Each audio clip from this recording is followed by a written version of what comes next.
crazy Craigslist story. This one I'm a little ashamed of, but I'll share it anyway. Title of this joint, The Day the Popo Came.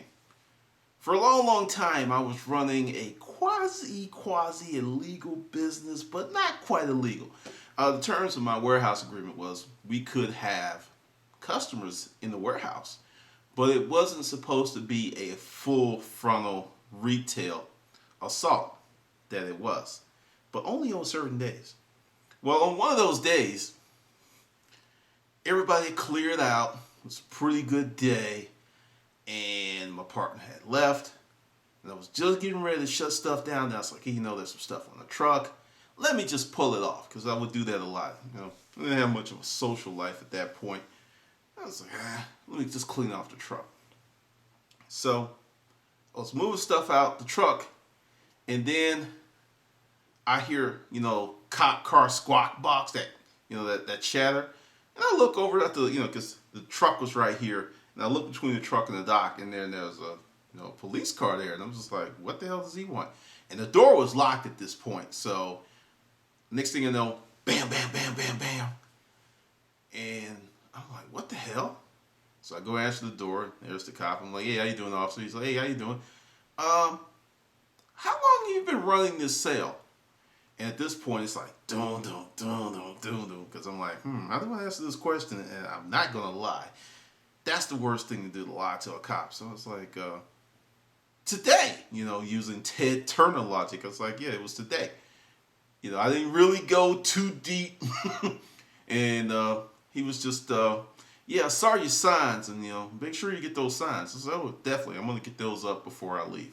Which was not a lot. I usually pull them up. It's just I was cleaning out the truck, and it didn't dawn on me that I need to go get those bad boys. But I was going to go get them as soon as he left. But he looked to turn as if he was going to leave. Then he's like, what you got in there? Next thing you know, he's in the warehouse. And I'm sitting here like, okay. The way that I understand cops is like if you act like you're guilty or you start doing crazy stuff, that's when they really get alerted. So I'm just like, I was cleaning out the truck when he came. I was like, well, look around. If you need anything, let me know. And I just went back in the truck and started moving stuff as if there was nothing wrong, right? And the whole time my heart's like, paka, paka, paka, paka, paka. I don't even want to go through this. And he's looking around, and I'm moving stuff out the truck, and it dawns on me. He's been here a minute. He's on his phone. He's like, yeah. I'm at this warehouse. This guy's having this going out of business sale. Going out of business, right? And there's this really nice dining room set. He's like, what you doing? The next thing I know, he's like, hey, partner. My wife wants to come by and look at some stuff. I'm like,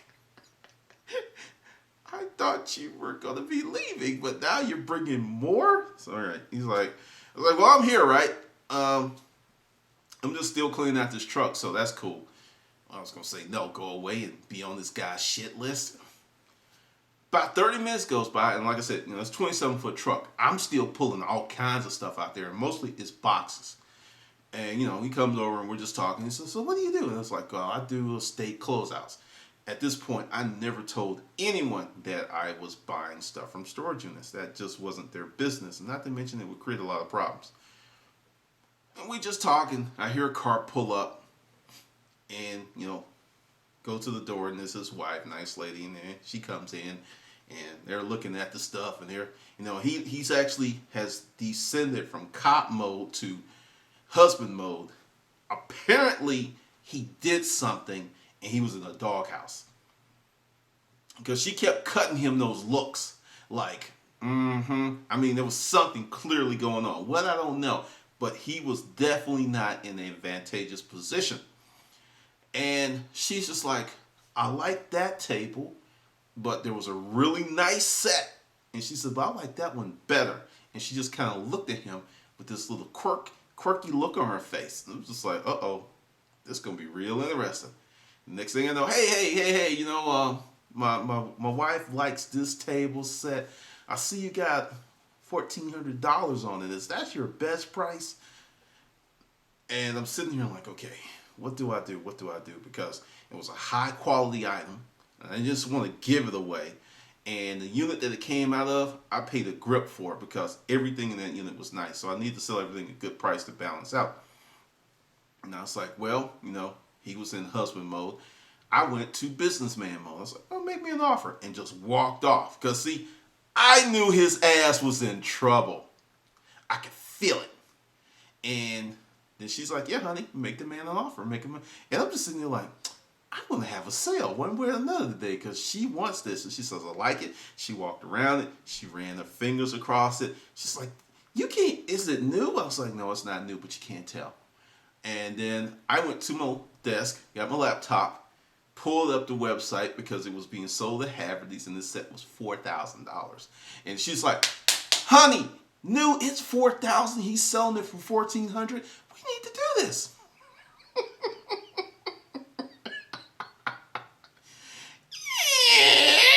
Chink, chink. He was locked in.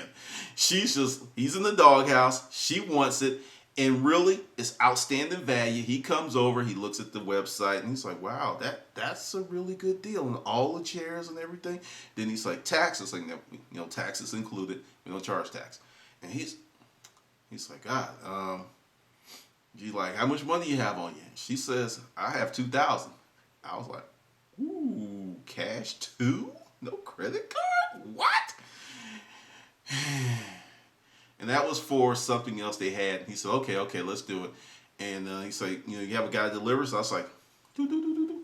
And my guy had just made a delivery. I said he could deliver it today. So long story short, me and the Popo had spent like damn near 3 hours together. But I made a serious sale. And when you're doing stuff that's kind of like on the edge, and there's this, I need to put that cartoon picture up there because it's too funny. Because it illustrates what I was going through when he showed up. But it worked out well, and they became regular customers. Who'd have thunk it? And he knew what I was doing. But see, where the warehouse was located, there was 2 sets of officers. There was actually some code enforcement officers that had an office not too far away. So I really just was always on the edge about that, but they never really came up there. But they were around there for years. And that's one of the reasons here at Urban Pack Rat, we never name names. Remember that. We don't name names. Nope, we don't do it. That's a serious no snitching policy. So everybody's safe, including my sweet ass. All right, this is Glendon with another crazy Craigslist story.